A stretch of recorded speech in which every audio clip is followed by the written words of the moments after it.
বৌমার গয়নাগুলো তো খুবই হালকা, কত দাম দিয়ে বানিয়ে দিয়েছে? কেন কাকিমা, আপনি যদি আগে জানতেন আমার বাবা মা আমাকে বিয়েতে এরকম হালকা কম দাম দিয়ে গয়না বানিয়ে দেবে, তাহলে কি আপনি দামি গয়না বানিয়ে দিতেন? আমি কেন দেব? তাহলে আপনাকে কেন বলতে যাব আমার বাবা মা কত টাকা দিয়ে গয়না বানিয়ে দিয়েছে? বৌদি, তোমার বাড়ি থেকে ড্রেসিং টেবিল দেয়নি?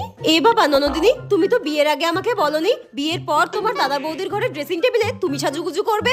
আমি কেন সাজতে যাব? তাহলে আমার বাবা আমাকে বিয়েতে ড্রেসিং টেবিল দেয়নি, তাতে তোমার বাবার কি? এ কি নতুন বৌমার ঘোমটা দেওয়ার ছিঁড়ি কি? একটু বেশি করে ঘোমটা দাও। কেন কাকিমা, ঘোমটার নিচে খ্যামটা নাচুন দেখতে চান কি?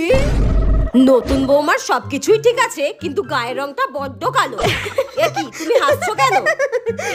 কাকিমা, আপনি যে মনে মনে আপনার ছেলের সঙ্গে আমার বিয়ের স্বপ্ন দেখেছেন, সেটা তো বিয়ের আগে আমাকে আগে জানাননি। আমি কখন স্বপ্ন দেখলাম? তাহলে আমার গায়ের রং কালো, তাতে আপনার বাবার কি? যার সাথে আমার বিয়ে হয়েছে তার কোনো আপত্তি নেই, আপনার কেন তো ফাটছে কাকিমা?